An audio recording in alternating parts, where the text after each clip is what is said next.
¿Qué tal? ¿Cómo están? ¿Bien?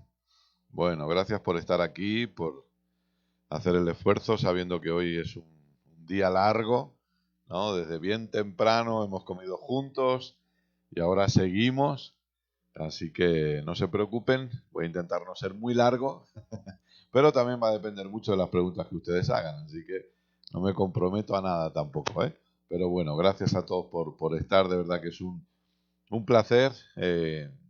Y el poder estar aquí siempre, siempre para nosotros es un hermoso placer. Nos sentimos porque somos de la casa, así que estamos agradecidos a Dios por ello. Muy bien, pues si dicen que empezamos con preguntas, pues empezamos con preguntas. Washington. No, no sé si está apagado, ¿estará encendido? Aló, aló. Ahora sí se oye. En antes que usted hablaba del nuevo nacimiento, en la conversación que Jesús tuvo con Nicodemo, ¿verdad? Nicodemo, un maestro, un hombre muy conocedor de la ley, de letra. Mi pregunta es, en este tiempo, ¿habrán eruditos que no son nacidos de nuevo? Sí, sí, porque eruditos no solo entendemos que están dentro de lo que se llama un entorno evangélico, sino que también incluso en algunas universidades hay estudios de teología y uno puede graduarse de teología y no haber nacido de nuevo nunca. Por lo tanto, sí, puede haber eruditos y gente muy conocida de la Biblia, pero que nunca hayan nacido de nuevo. Esa Sí, es mi pregunta. Gracias. gracias, Washington. ¿Qué más? Si tienen preguntas, háganlas. Esta mañana no les he dejado hacer preguntas, así que aprovechen ahora. Esta mañana era diferente lo que teníamos que ministrar, así que, pero ahora, si quieren, aprovechen. Lázaro. Siguiendo la misma línea de lo que estaba hablando Washington, ¿hasta qué punto un erudito que no sea nacido de nuevo puede abrazar una revelación? Supuestamente no debería recibir revelación del Espíritu Santo, pero sí puede abrazar el conocimiento a raíz de que una persona le pueda compartir su revelación, ¿o no? Eh, Puede conocer o memorizar, si queremos decirlo de esa manera, pero revelación no va a poder tener porque la revelación la produce el Espíritu. Y por lo tanto, primero es necesario nacer de nuevo. Y ahora hablaremos quizá un poquitín de eso al principio, que el nuevo nacimiento, como hemos dicho, también es una obra del Espíritu. Entonces, recordemos que aprender cosas podemos aprender todos. ¿Sí? Estamos de acuerdo en eso, ¿verdad? Todo el que quiera aprender, creo que estaremos de acuerdo en que se puede aprender. Pero revelar, solo la gente nacida de nuevo puede obtener revelación del Espíritu. Alguien que no ha nacido de nuevo no va a poder obtener revelación de parte del Espíritu. ¿Sí?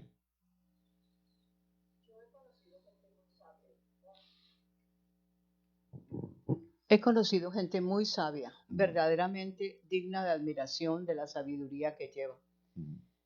No es fácil a las primeras uno ver que no es revelación, pero porque el proverbio dice que la boca habla lo que tiene el corazón.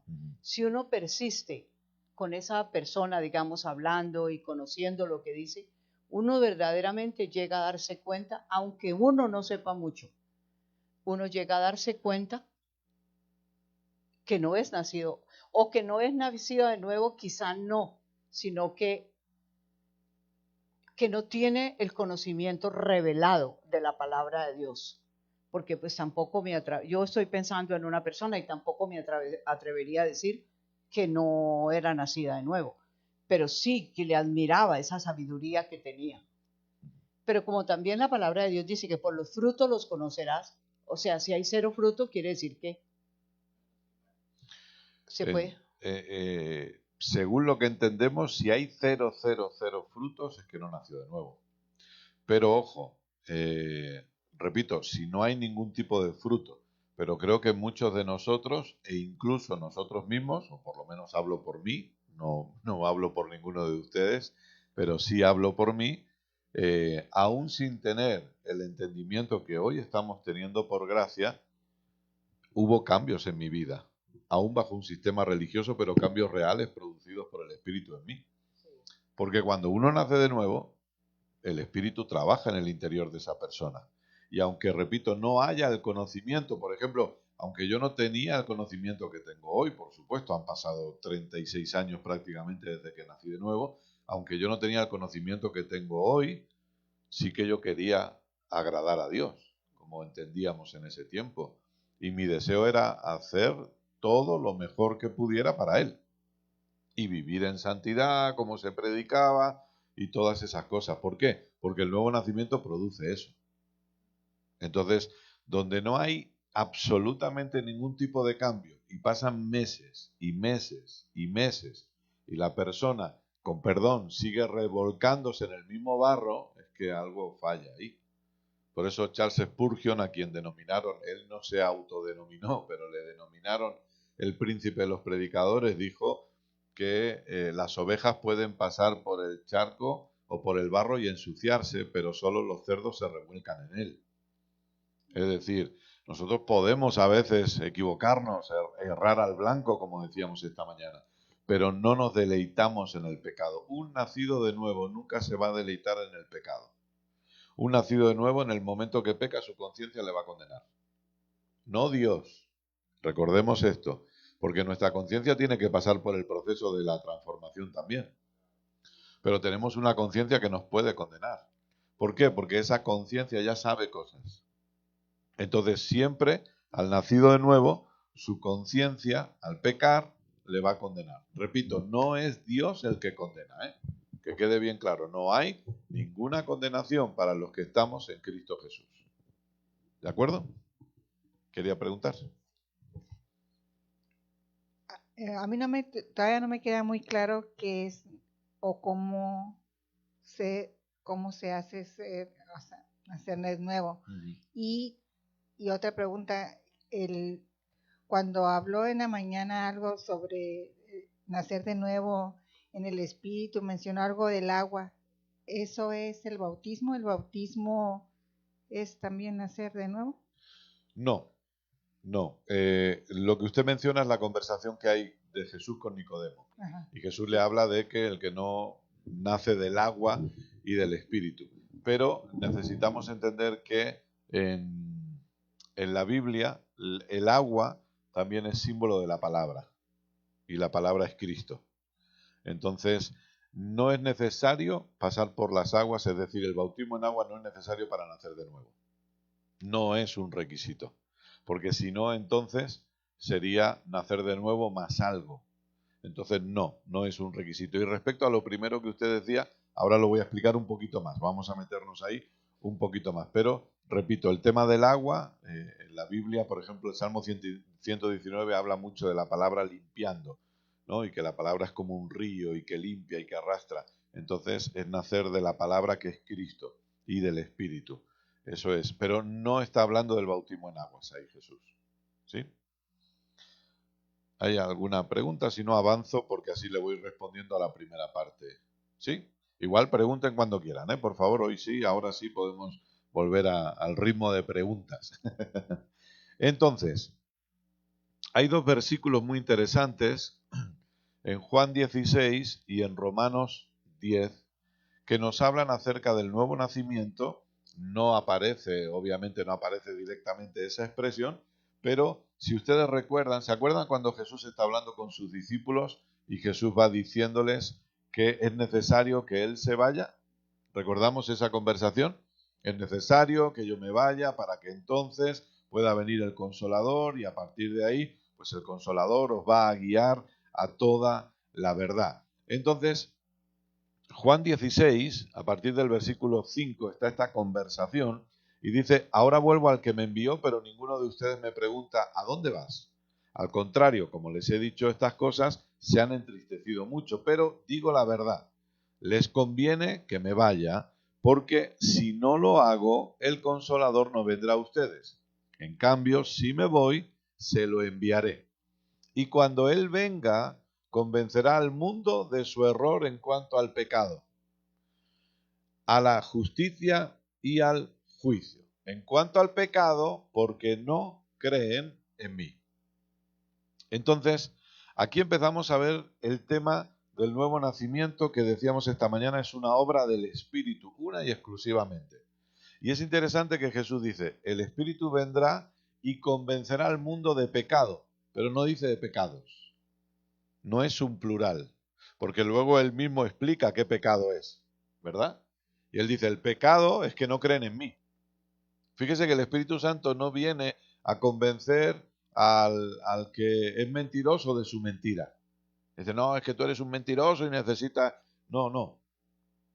¿Por qué? Porque no son los pecados los que mantienen a la humanidad sin Dios. Y esto es importante que entendamos. Yo sé que todos lo tenemos muy claro, pero volvamos a establecerlo para que lo repasemos y lo reforcemos.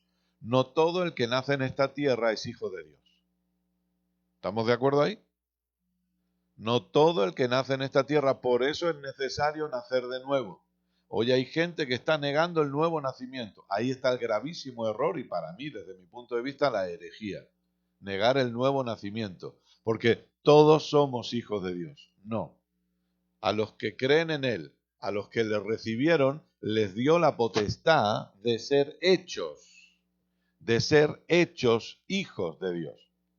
Usted y yo hemos sido hechos hijos de Dios por engendramiento. Por eso hablamos de un nuevo nacimiento. Y al mismo tiempo por adopción. Son dos términos que necesitamos identificar. Porque a veces la gente piensa, soy hijo de Dios por engendramiento. Y otros piensan, soy hijo de Dios por adopción. Porque la Biblia nos dice las dos cosas. La Biblia nos dice que fuimos engendrados y la Biblia nos dice que fuimos adoptados. ¿Cierto? ¿Se acuerda? Entonces, ahí es como que uno dice, ¿qué he sido? ¿Engendrado o adoptado? ¿No? ¿Engendramiento qué es? Nacimiento. Entonces la Biblia dice que usted y yo somos hijos de Dios por nacimiento. Pero luego Pablo nos dice, fuimos adoptados como hijos. Y usted dice, ¿nunca se preguntó eso? Fíjese la importancia de leer la Biblia haciéndonos preguntas. No cuestionando la Biblia, pero sí preguntándonos para profundizar. Entonces, ¿qué somos? ¿Engendrados o adoptados? ¿Qué piensa usted? Va a poner la pelota en su tejado.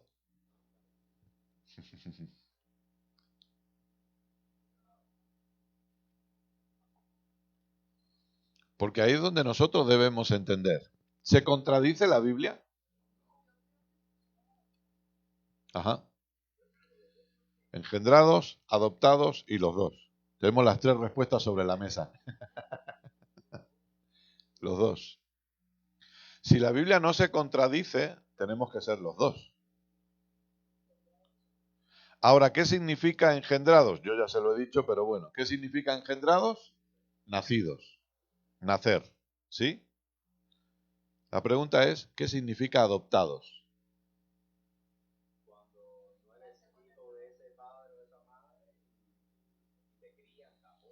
Uh-huh. Uh-huh. Uh-huh. ¿Un adoptado tiene el ADN de la familia? No. Entonces, según la explicación que ustedes me acaban de dar, no podemos ser adoptados. Porque tenemos el ADN de Dios o no lo tenemos. Un adoptado, según el pensamiento que acabamos de poner sobre la mesa de adopción, no puede ser bíblico respecto a lo que entendemos porque el adoptado no tiene el ADN de la casa. Solo los hijos lo tienen. ¿Cuál es el punto?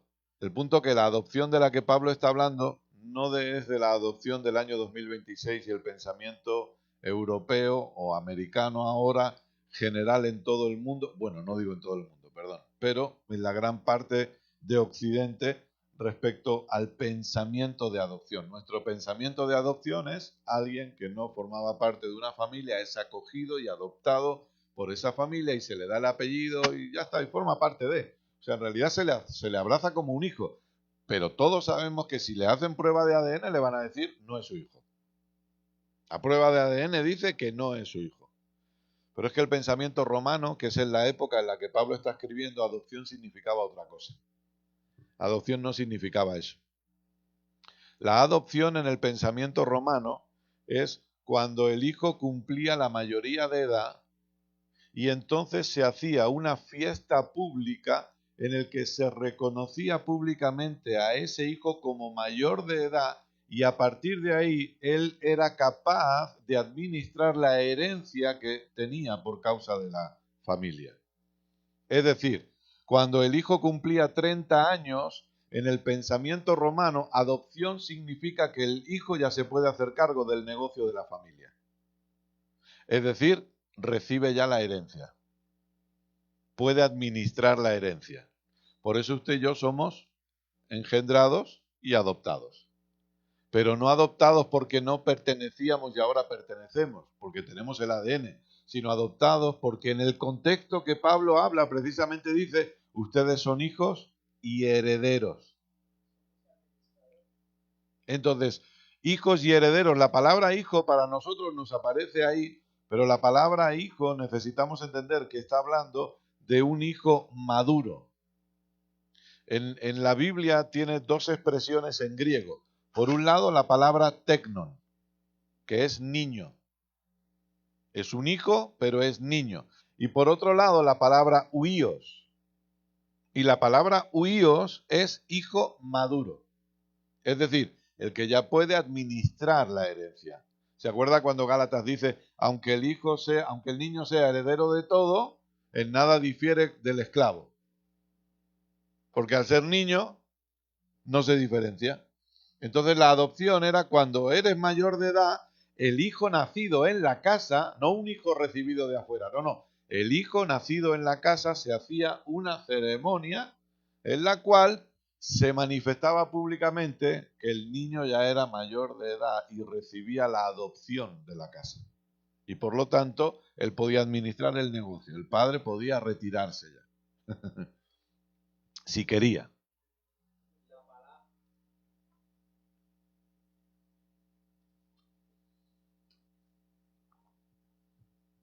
En griego, la palabra que se usa para adopción, la traducción sigue siendo la misma.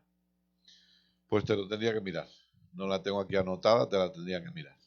O sea, la traducción implica eso. No lo tengo por aquí por mis notas, pero bueno, tendría que mirártelo. Okay. Sí.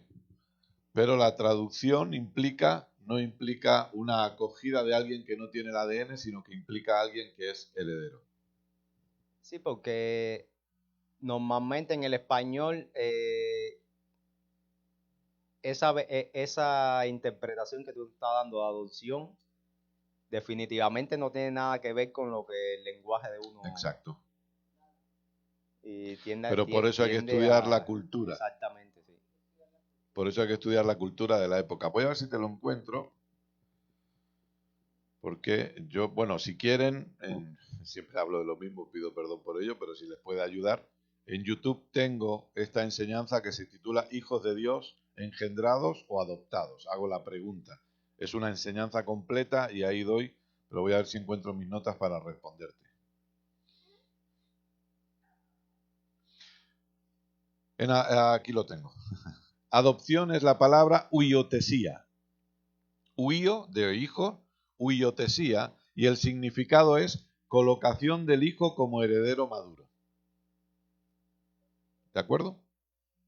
Bien por preguntarlo, y gracias a Dios tenía aquí las notas. Huiotesía, colocación del hijo como heredero maduro.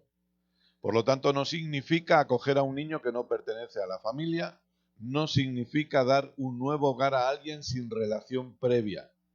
Este concepto de adopción es un concepto moderno que aparece en el siglo XIX. Desde el siglo XIX hacia aquí, pero no era el concepto de adopción que tenía la cultura romana, sino que, y ahí le doy paso, era la ceremonia pública en la que un hijo legítimo era colocado como heredero maduro y responsable.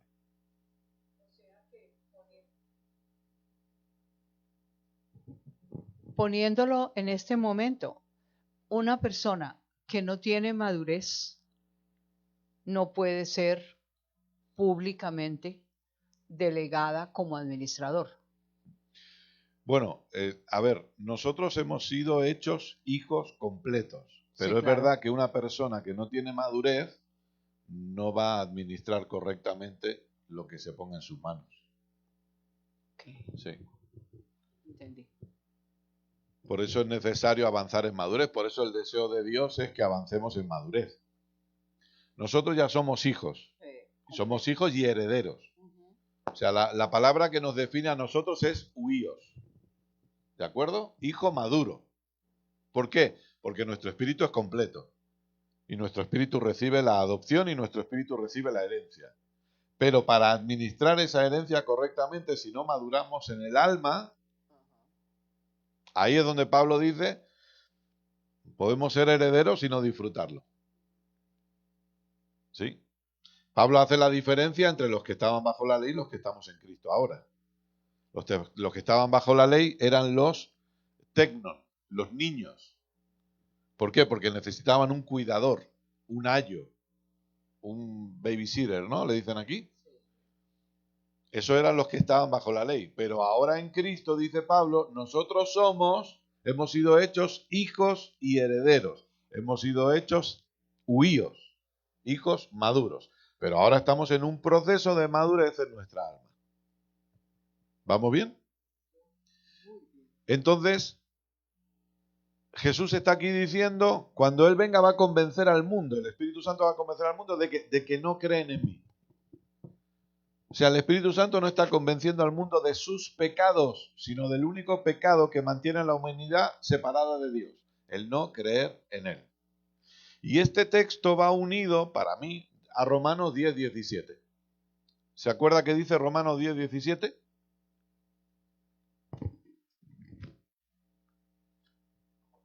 Si lo leen se van a acordar, claro. Pero se trata de que no lo lean. Así que la fe... ¿Se acuerdan? Ajá. Así que la fe es por el oír. Realmente el original griego dice así que la fe viene por el oír y el oír la palabra de Cristo. Cuando usted lee el original griego, y de hecho lo tiene en diferentes versiones, no sé si la nueva versión internacional lo dirá así, se lo digo ahora mismo, pero el verbo es venir, sí, exacto. Así que la fe viene como resultado de oír el mensaje, y el mensaje que se oye es la palabra de Cristo.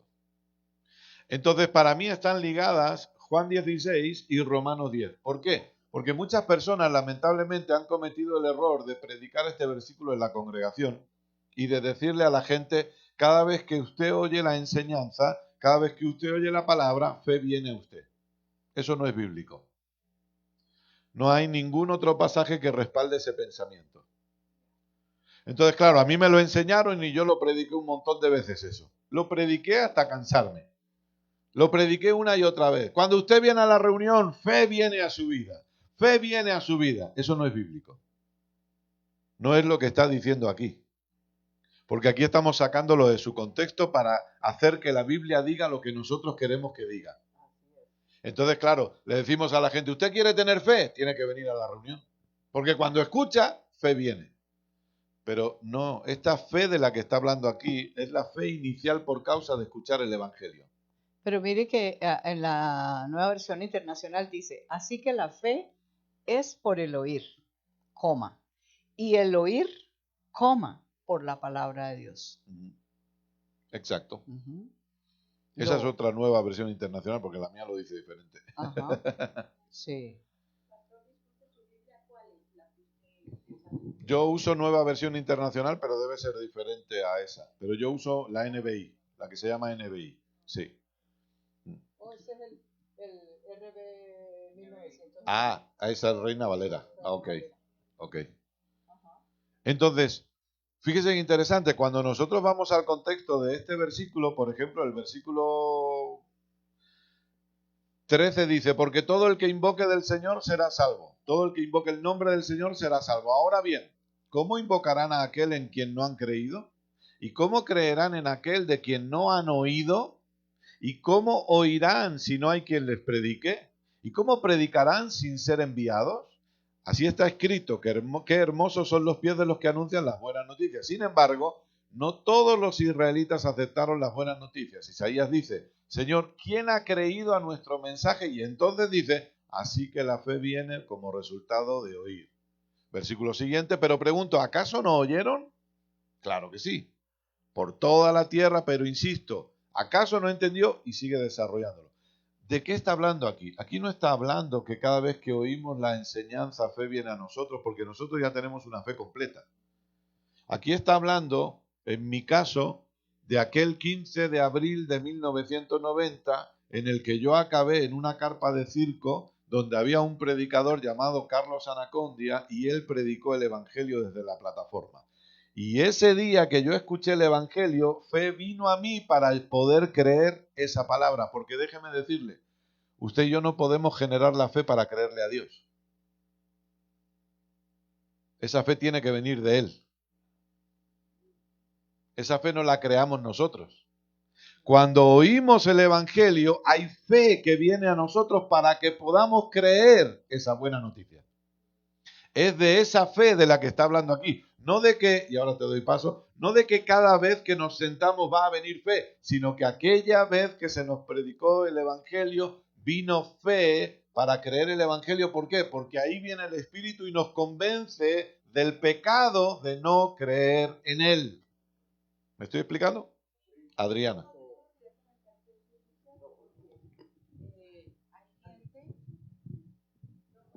Hay gente que escucha, va a muchos diferentes lugares donde hay predicadores y no, y es como que, o sea, y tengo muchas personas cercanas a mí que por años saben, digamos, lo que, mi fe, pongámoslo así, pero como que no entienden y no les llega.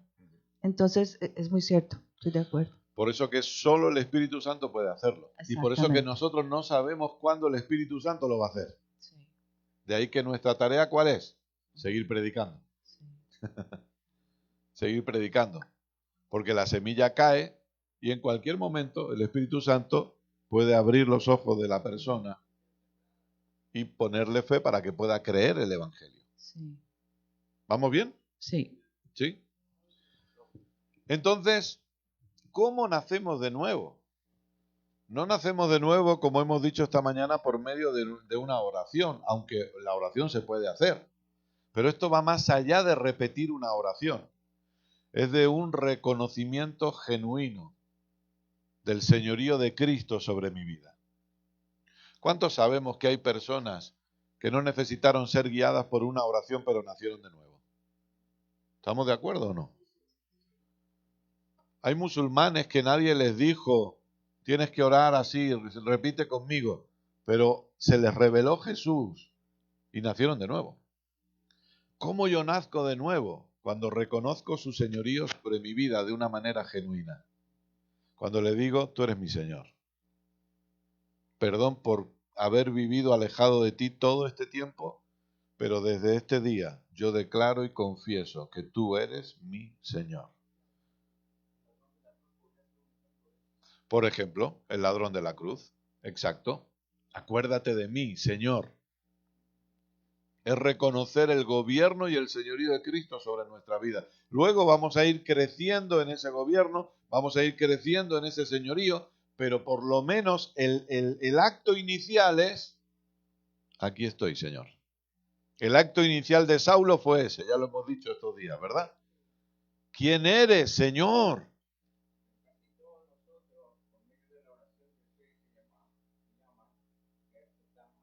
Sí, sí, y no digo que esté mal, ¿eh? No digo que esté mal, porque si es genuino, es correcto. El problema es que pensemos que porque alguien ha repetido una oración ya nació de nuevo. Pero si nosotros hemos hecho la oración de manera genuina, es una oración válida y correcta. ¿Sí? Yo le digo por qué. Porque el problema es cuando hemos puesto la fe en esa oración. Ese es el problema. Deme un minuto nada más. No se olvide, no se olvide. El problema es cuando hemos puesto la fe en esa oración y hemos creído que el que ha hecho esa oración ya nació de nuevo. La fe no debe estar puesta en esa oración, pero esa oración es un medio para que alguien pueda nacer de nuevo, sin ninguna duda. Porque puede ser que a veces es por pura repetición, ¿verdad? Exacto, Exacto. exacto. Okay. Podemos enseñar a un loro a hacer esa oración. Sí, correcto. Y no creo que el loro nazca de nuevo. Es una repetición. Sí, es que yo lo he visto por eso. Exacto. Y no es eso, sino que tiene que ser genuino. Exacto. ¿Verdad? Exacto. La persona tiene que haber sido convencida por el Espíritu de que necesita un Salvador, de que necesita un Señor. Y ese señorío es Cristo. ¿Sí? Entonces, avanzamos un poquito más mientras surgen más preguntas. Más o menos le he respondido. ¿Sí? ¿Sí? ¿Queda alguna duda? Dígame.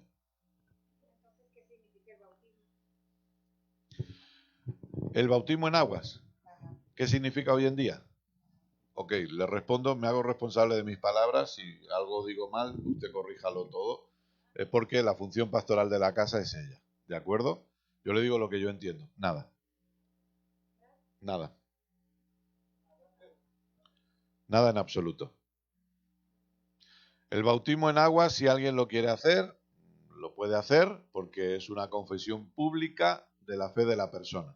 Pero en la realidad del nuevo pacto no significa nada. No implica nada. No pasa nada. No cambia nada. Bueno, ahí es donde entra la cultura y el cumplimiento de la ley. Por eso Jesús le dijo a Juan el Bautista, es necesario que tú me bautices a mí.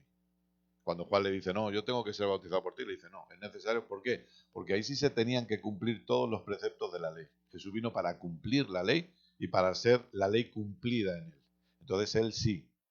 Y luego se puede ver que se siguió con ciertos rituales, pero si nosotros vemos, Jesús no bautizó a nadie. Él no. Entonces, por eso que, y luego vayamos un poquito más allá. Cuando vamos a las cartas, ¿cuántas veces en las cartas se habla del bautismo en aguas?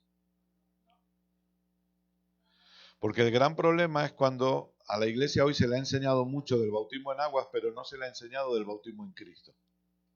Y la iglesia le da mucha importancia al bautismo en aguas, pero no han entendido que lo importante es que hemos sido bautizados en Cristo. ¿Qué significa? Que hemos sido sumergidos en Él, que estamos en Cristo y que estamos revestidos de Cristo completamente. Y eso es lo realmente importante.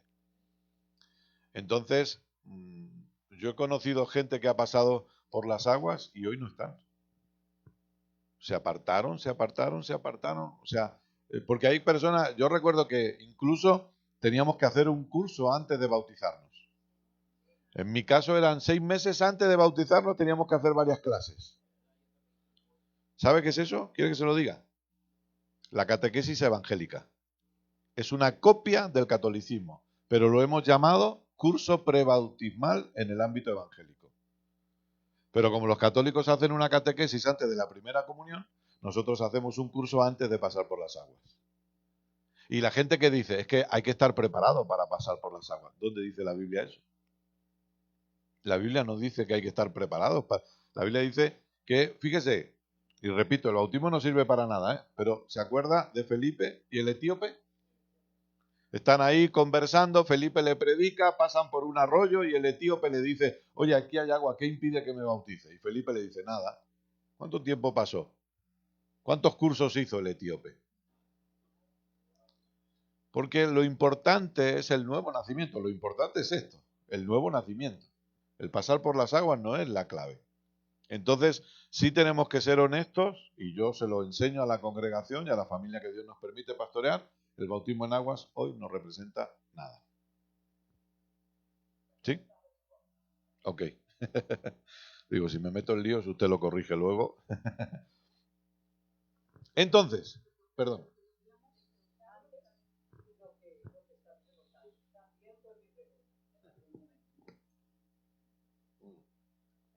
Exacto, también fue nuestra pregunta, también, por supuesto, porque lo hemos practicado por 30 años, por 25 años.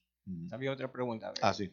Relacionada con los niños que no tienen conciencia, ¿no? Cuando nacen, pero ¿por qué lo presentan al Señor al 8º día o al primer mes? Yo no sé.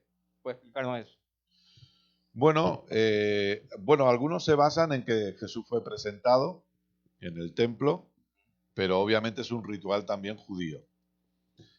Nuevamente volvemos a lo mismo, es una tradición, es un ritual, no es un establecimiento bíblico. La Biblia no dice nada absolutamente de eso. Aquí vuelvo a lo mismo. ¿Qué es la clave? Pensar que eso va a solucionar algo. Poner la fe en ese acto. Si yo traigo a mi bebé y la función pastoral ora por los padres, ora por el bebé y bendecimos en el sentido de que hablamos bien sobre esa familia, que yo piense que eso va a solucionarle la vida a mi hijo es un grave error. Es decir, yo prefiero no hacer toda esa fiesta, pero asegurarme que como padre yo le estoy impartiendo a Cristo a mi hijo durante el resto de su vida. Que no hacer una fiesta para decir, mira qué bien quedo porque han orado por mi hijo y han orado por mí como padre. No, la clave es que yo como padre entienda que a ese niño lo voy a tener que educar el resto de mi día en la realidad de Cristo. Y que él vea a Cristo expresado y manifestado a través de mí. Pero volvemos repito, a abrazar esos rituales que me hago responsable de mis palabras también, que por lo que sea no nos atrevemos a reconocer que no sirven para nada. No nos atrevemos a reconocerlo. Y nos golpea. Yo le aseguro algo. Si usted comienza a estudiar la entidad evangélica en profundidad, usted se va a dar cuenta cuántos ritos se establecieron que no son bíblicos y que no sirven para nada. Pero hay que estudiarlo con un corazón honesto y con ganas de reconocer ciertas cosas, aunque nos duelan. Porque lo mismo pasa con la Cena del Señor, lo mismo pasa con muchas cosas. Que somos golpeados porque lo hemos practicado toda la vida, pero que no sirve. Esa es la realidad. Entonces, ¿qué produce el nuevo nacimiento? Una vez que entendemos cómo nacemos de nuevo, la importancia del nuevo nacimiento, nos quedamos con esta otra palabra. Fíjense si le estoy dando palabras en griego estos días, madre mía. Y esto no es para que decir, oh, mira cuánto sé de griego, ¿no? Ya usted tiene ahí un montón de cosas en griego, no. Pero sí para que veamos ciertas cosas importantes, ¿no? Y aquí hay una palabra importante que necesitamos entender en griego, nuevo. La palabra nuevo, porque a partir de ahora, en los minutos que me quedan, que ya no son muchos, vamos a dar una lista de qué es lo nuevo que ocurrió en nosotros, por causa del nuevo nacimiento. Exacto. Entonces, esta palabra nuevo, en el original griego, es la palabra kainos, que no es lo mismo que kairos. Kairos es el tiempo de Dios, el tiempo establecido por Dios. Kainos significa algo nuevo de una calidad que no había existido nunca antes. En griego tenemos dos palabras para nuevo. Tenemos la palabra neo, ¿alguna vez lo ha escuchado? Neo, el protagonista de Matrix. ¿Sí? Mi sobrino se llama Neo, por el protagonista de Matrix. Entonces, neo es nuevo. ¿Pero nuevo en qué sentido? Nuevo en el sentido de que es una versión mejorada. Eso es nuevo. Neo. ¿Qué es una versión mejorada?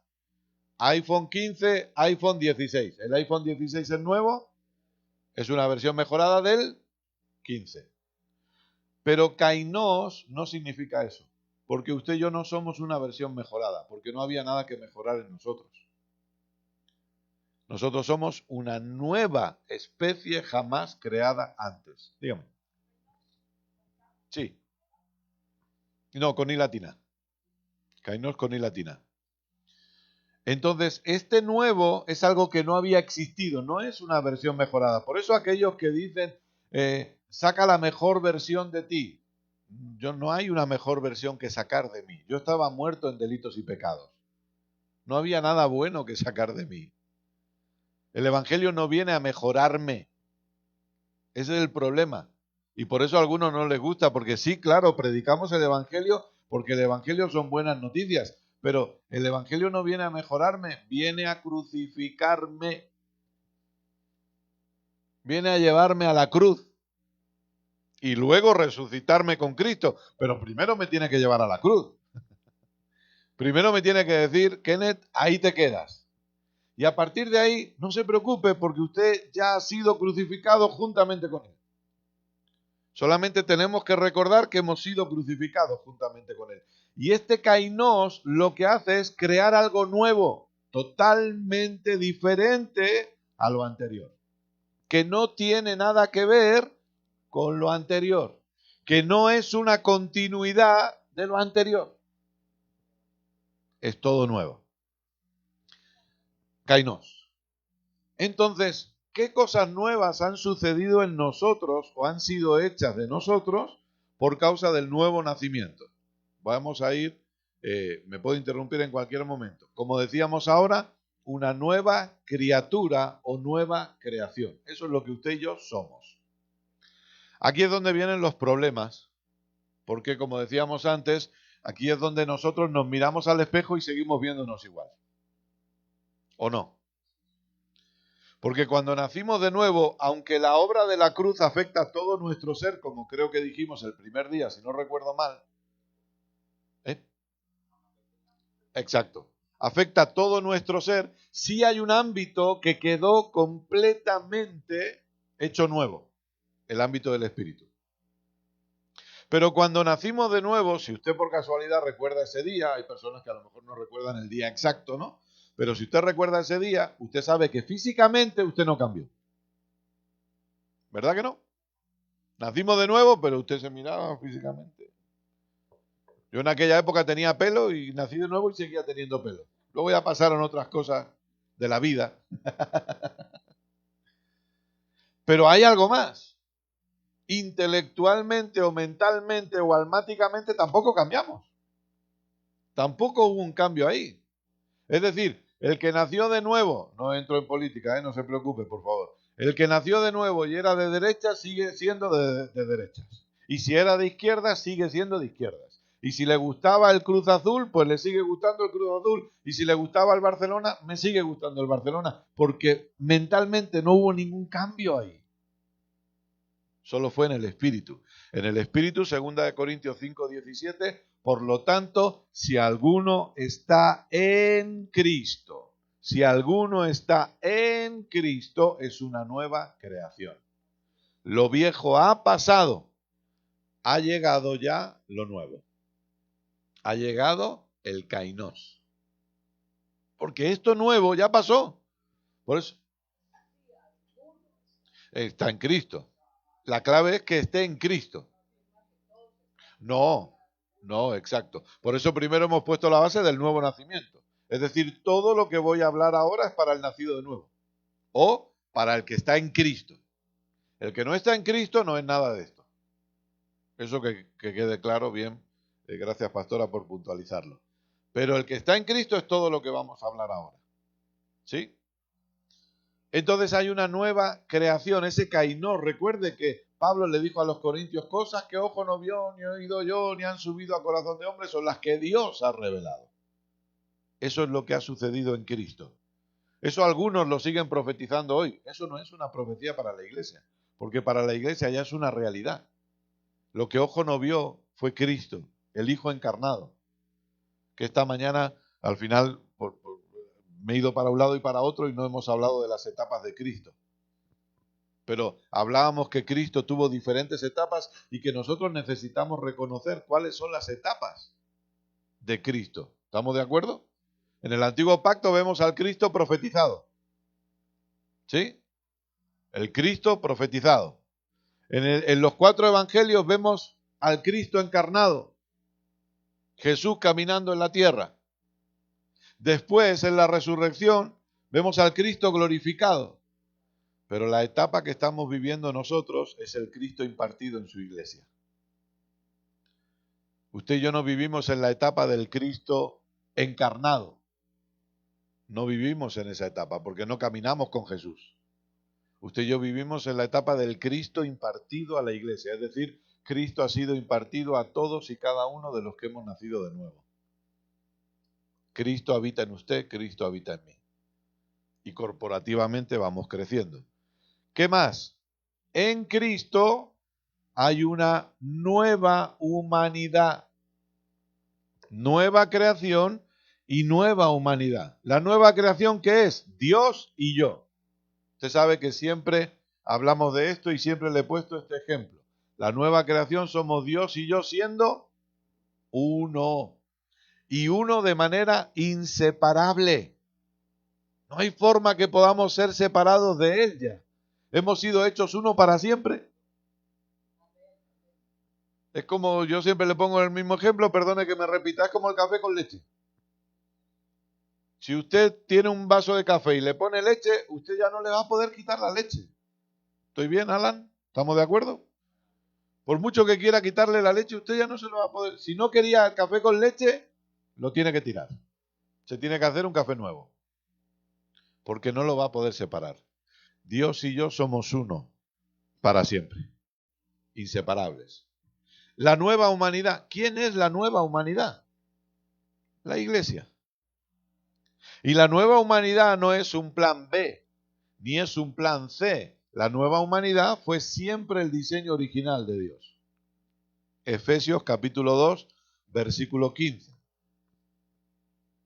Dice así, pues anuló la ley, Efesios 2:15, pues anuló la ley con sus mandamientos y requisitos. Esto lo hizo para crear en sí mismo de los dos pueblos una nueva humanidad al hacer la paz. Bueno, Kenneth, ¿y por qué Pablo solo nombra dos pueblos? Porque así es como estaban divididos antiguamente la humanidad, solo en dos sectores desde el punto de vista de Dios, antes de Cristo, que eran judíos y gentiles. No había más. Judíos y gentiles. Y lo que Pablo dice es que ahora en Cristo esa separación ha caído porque de esos dos pueblos ha hecho una nueva humanidad. La nueva humanidad es la iglesia. Por eso es totalmente ilógico, totalmente incoherente y totalmente, déjeme decirle esto, anticristo, pensar que Israel sigue siendo el pueblo de Dios. Y pensar que cuando bendecimos a Israel, Dios nos va a bendecir a nosotros. En las redes sociales, ustedes supongo que escucharon acerca del terrible accidente de trenes que hubo en mi país, ¿verdad? Murieron prácticamente 50 personas, lamentablemente. Bueno, hemos vivido una temporada un poquito movidita. El año pasado, bueno, el año antepasado, la Dana, con más de 200 fallecidos en Valencia, el accidente de tren, más de 50, y luego vientos, inundaciones, diferentes cosas. Y de repente un pastor pone en Facebook, ¿qué está pasando, Señor? ¿Qué está pasando con mi país? ¿Qué está pasando con mi nación? Un pastor de Barcelona. ¿Y sabe cómo le respondió uno? Le respondió poniendo una foto del presidente y el presidente hablando en contra de Israel.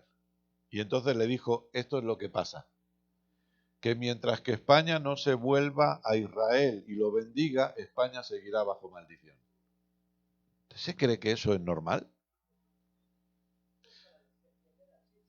Claro. Entonces, ¿Cristo para qué sirvió? ¿Para qué vino Cristo?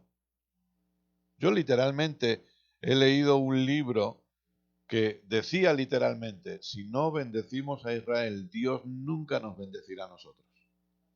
Y lo dice literalmente. Y esto no me lo ha contado nadie, lo leí yo. Escuche, Israel es una nación como cualquier otra después de la cruz. Lo que no entendemos es la obra de la cruz. Por eso estamos hablando de la obra eterna de la cruz, que hubo un antes y un después. Israel no es diferente a Estados Unidos. Ni es diferente a Venezuela, ni es diferente a México, ni es diferente a España. Es una nación más. Claro, cuando predicamos estas cosas, la gente dice, pero entonces Dios, ¿qué estás diciendo? Porque la Biblia dice que Dios no desecha a Israel. Claro que no lo desecha. Porque a Israel también le da la oportunidad de formar parte de la nueva humanidad que es la iglesia. Claro que Dios no desecha a Israel. Porque Israel tiene la misma oportunidad que usted y yo tenemos. Porque ahora para Dios solo existen dos tipos de personas. Los que estamos en Cristo y los que no están en Cristo. Para Dios no existen mexicanos, estadounidenses, españoles, europeos, norteamericanos, para Dios no existe asiático, Dios no existe eso. Los que están en Cristo, los que no están en Cristo, punto. Entonces Israel tiene la oportunidad, por eso se le debe predicar el Evangelio, como a todos. Y por supuesto que hoy tenemos también judíos que han nacido de nuevo y que forman parte de esta nueva humanidad. Porque la nueva humanidad no es una nación específica, es la Iglesia. La nueva humanidad, gracias a Dios, está repartida por todo el mundo. ¿Qué más? ¿Qué se nos ha dado por el nuevo nacimiento? Esto usted lo sabe, pero simplemente lo recordamos. Nueva naturaleza. Es decir, la misma naturaleza de Dios en nosotros. Segunda de Pedro 1:4. Así Dios nos ha entregado sus preciosas y magníficas promesas para que ustedes, luego de escapar de la corrupción que hay en el mundo debido a los malos deseos, lleguen a tener parte en la naturaleza divina. La naturaleza de Dios es nueva para nosotros, ¿sí o no? No la teníamos y se nos ha dado. Por lo tanto, usted y yo ahora tenemos una nueva naturaleza. Antes teníamos la naturaleza de Adán, la naturaleza de pecado. Pero esa naturaleza fue crucificada en la cruz y ahora se nos ha impartido, se nos ha dado una nueva naturaleza. La misma naturaleza de Dios es la que usted y yo tenemos. Por supuesto, lo decíamos esta mañana, ¿qué se nos ha dado? Una nueva vida. Si usted alguna vez fue, no sé si fue a las campañas de Carlos Anacondia, él tenía a su yerno, Diego Carbone, que cantaba Nueva Vida. Tengo nueva vida. Es que se nos ha dado una nueva vida. ¿Por qué? Porque nosotros ni siquiera teníamos vida. Pero la vida que se nos ha dado es la misma vida de Dios en nosotros. Por eso esta mañana decíamos, el nuevo nacimiento es un asunto de vida. Necesitamos entender que el problema de la humanidad es que sin Cristo está muerta. Y lo que necesita, ¿qué es? La vida. Y a nosotros se nos ha dado esa vida. Juan capítulo 3, versículos del 14 al 16. Por eso es interesante cuando la gente dice, cuando yo le entregué mi vida al Señor, ¿pero qué vida? Si no teníamos vida, ¿qué vida le vamos a entregar? Juan 3, del 14 al 16.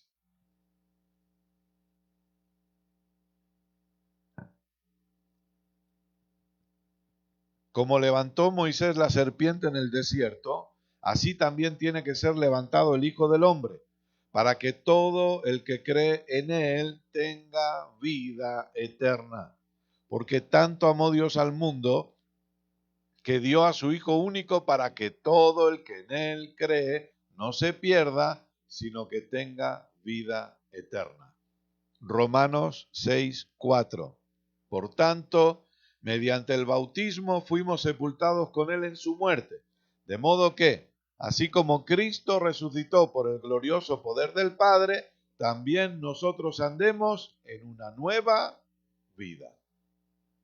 Usted y yo tenemos la misma vida de Dios en nosotros. Se nos ha impartido su vida. ¿Qué más? Todo lo que hemos venido aprendiendo esta semana. Una nueva realidad. El kainos aletheia, nueva realidad. Nosotros hemos sido posicionados, no lo vamos a leer, pero apúntelo si usted está anotando, Colosenses 2, del 17 al 19. Es lo que leímos al principio del seminario, si lo recuerdan el día viernes, hablando de esta realidad y de Pablo diciéndole a los colosenses, Cristo es nuestra realidad y que nadie os prive de esta realidad. No nos detenemos aquí porque hemos ido hablándolo en estos días. Bueno, no se me adelante, Washington. No se me adelante, que a mí me pagan por esto, no me haga esto. Justo es la que iba a decir ahora. Nueva identidad. Tarjeta roja, Washington. ¿Cuál es nuestra nueva identidad? En Cristo. Y en Cristo, como hemos dicho antes, hemos sido hechos hijos de Dios. ¿Sabe? Yo funciono como pastor, pero no me cansaré de repetir nunca esto. Yo no soy pastor. Yo funciono como maestro, pero yo no soy maestro, porque mi identidad no está en eso. ¿Sabe qué ejercicio hago yo para no hablo de ejercicio físico, para ubicarme y para ver por dónde ando? Yo me siento y pienso para mí mismo, ¿qué sería de mí si Dios me dijera hoy, deja de hacer todo lo que estás haciendo? Deja de predicar, deja de escribir, deja de pastorear y ahora te doy otra asignación. ¿Qué sería de mí si Dios me dijera eso? Y yo me aseguro que voy a estar en el lugar correcto cuando digo nada, porque seguiré siendo su hijo. Porque lo importante no es que yo funcione como pastor, lo importante es que voy a ser su hijo. Y que yo estoy en esta tierra para hacer lo que Él me diga que haga. Si Él me dice, deja de escribir, pues yo ya no escribo más. Si Él me dice, deja de predicar, deja de viajar, pues no lo hago. ¿Por qué? ¿Por qué? ¿Por qué? Porque mi identidad no está ahí. Exacto, eso no es lo que yo soy. Pero ¿sabe qué? Es muy triste que hay funciones pastorales que si usted le quita eso, no saben qué. No saben qué. No saben qué. No saben cómo vivir, cómo avanzar, qué hacer. Porque nos hemos olvidado que por encima de todo eso, lo que hemos sido hechos, hijos de Dios. Por eso yo creo que siempre dirigidos bajo la función del Espíritu, y es algo que con gracia y fe yo empezaré después de este viaje, lo más seguro, la iglesia tiene que ser enseñada en la paternidad divina. Porque esa es nuestra identidad. Yo no soy lo que hago en una congregación. Yo soy un hijo de Dios. Y he sido hecho hijo por su gracia. Por eso lo nombrábamos antes, Juan 1:12, mas a cuantos lo recibieron, a los que creen en su nombre, les dio el derecho de ser hechos hijos de Dios. No dice de ser pastores, de ser apóstoles, no, hijos de Dios. Porque quizá a usted le sorprende algo, pero a mí cuando Dios me habla, no me llama Pastor Kenneth. Igual que cuando me habla mi hijo, no me llama Pastor Kenneth. Me dice, padre. O cuando hablo con mi hija, me dice, papi. Porque cuando Dios habla conmigo, me dice, hijo mío. Porque eso es lo que soy. Soy un hijo de Dios. Y si eso no está por encima de todo lo demás, hay algo que no hemos entendido. Hay algo que no hemos entendido. Por eso la gente busca títulos. Porque los títulos le dan la identidad. Porque no han abrazado la identidad de hijos. Y porque no hay nadie. No hay nada que esté por encima de ser un hijo de Dios. No hay nada superior a eso. Da igual lo que consigamos. Da igual que usted llegue a ser presidente de una nación. Nada será más poderoso que haber sido hecho hijo de Dios. Nada. Entonces hagamos las funciones que nos corresponden en esta tierra. Obedezcamos a Dios en esta tierra. Sabiendo y teniendo claro que nuestra identidad es una identidad de hijos. Y que yo pueda aprender a disfrutar de Dios como mi Padre, porque esa es la revelación que Jesús trajo. Jesús no habló de Jehová Sidkenu, Jehová mi justicia en hebreo. Jesús no habló de Jehová Rafa, Jehová mi sanador. Jesús no habló de Jehová Jireh, Jehová el proveedor. Jesús no habló de eso. ¿A qué no? Jesús dijo, les presento al Padre. Vengo a revelarles al Padre. Y eso era lo que los religiosos hacían así. Les daban un ataque a los religiosos cuando Jesús hablaba del Padre y se llamaba Hijo. Creo, no lo tome como, no sé cómo decírselo, pero creo que en estos tiempos, no es una profecía ni es algo que no lo hagamos místico, pero creo firmemente, o por lo menos eso ha tratado Dios conmigo, que en estos tiempos la iglesia necesita recuperar la paternidad divina. Y abrazar la identidad de hijos de Dios. Lo creo con todo mi corazón. Y por eso voy a enseñarlo en las próximas semanas. Porque la iglesia necesita entender su identidad de hijos. Y también porque hay muchos por ahí que se están autonombrando padres espirituales de la iglesia. Y la gente les cree. Y la gente habla de, este es mi padre espiritual. Padre espiritual, la iglesia solo tiene uno, ¿eh? Solo tiene uno. Y es Dios. No hay más. No hay más. Entonces, por eso creo que la iglesia necesita abrazar. Soy un hijo de Dios. Y esto va en dos direcciones. No me voy a parar aquí porque si no, ya llevo una hora, ya tengo que parar.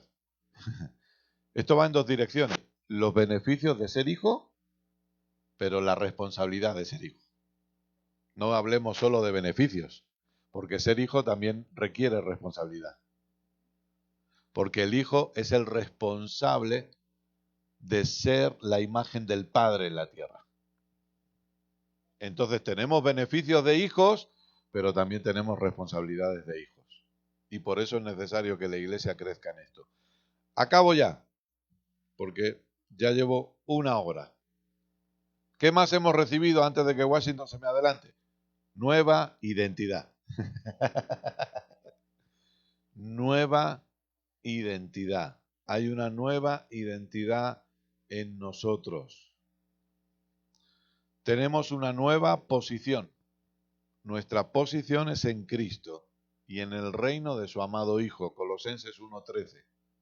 Hemos sido trasladados de la oscuridad, del dominio de la oscuridad, al reino de su amado Hijo.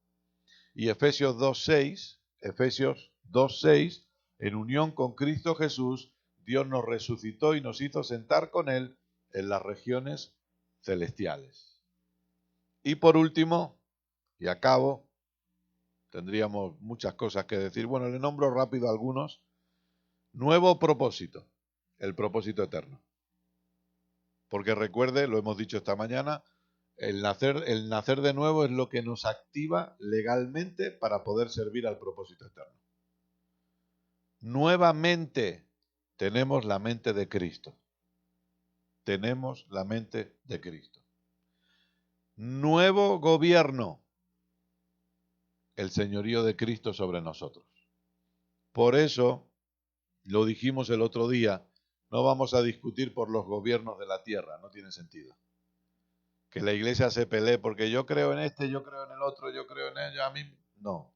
Nuestro gobierno es un gobierno celestial, es un gobierno del Espíritu. Luego cada uno en su libertad votará a quien quiera, pero que eso no separe a la iglesia, por favor. Que respetemos el pensamiento de cada uno, pero que acabemos en el mismo punto. Todos los gobiernos son anticristo y el único que tiene el gobierno de mi vida es mi Señor Jesucristo, el Rey de Reyes y Señor de Señores. Voy a acabar aquí, porque si no se puede hacer demasiado largo, pero espero que todo lo que hemos podido transmitirle haya sido de edificación. ¿Aprendieron algo? Todos estos días, ¿usted cree que ha habido un aumento de Cristo en usted en estos días? Gloria a Dios. Pues ¿por qué no le damos gracias a Dios? Cierre sus ojos. Padre, gracias. Gracias por este tiempo. Gracias por todos estos días de edificación, estos días en los que el Espíritu Santo ha seguido trayendo revelación a nuestras vidas, ha seguido abriendo los ojos de nuestro entendimiento. Y gracias porque Él es el mejor maestro. Y Él nos enseña siempre lo que debemos aprender y nos lleva siempre a la verdad que es Cristo. Padre, gracias. Oro por esta casa, oro por esta congregación, oro por la función pastoral y por cada miembro de esta casa, cada servidor. Y te doy gracias por el avance del Hijo en esta casa, te doy gracias por el aumento de Cristo en esta casa y te doy gracias porque esto va a seguir avanzando, no solo en entendimiento, sino también numéricamente. Y cada vez más personas van a venir a este lugar y cada vez más personas van a ser trasladadas de la potestad de las tinieblas al reino de tu amado Hijo. Padre, gracias, porque desde aquí se abren otros lugares también, donde Cristo va a seguir siendo predicado y donde tu reino va a seguir avanzando sin que nada ni nadie lo pueda detener. A ti te damos la gloria y la honra por todo lo ocurrido en estos días y por todo lo que está por venir delante de nosotros. Sea exaltado por siempre y para siempre. Amén.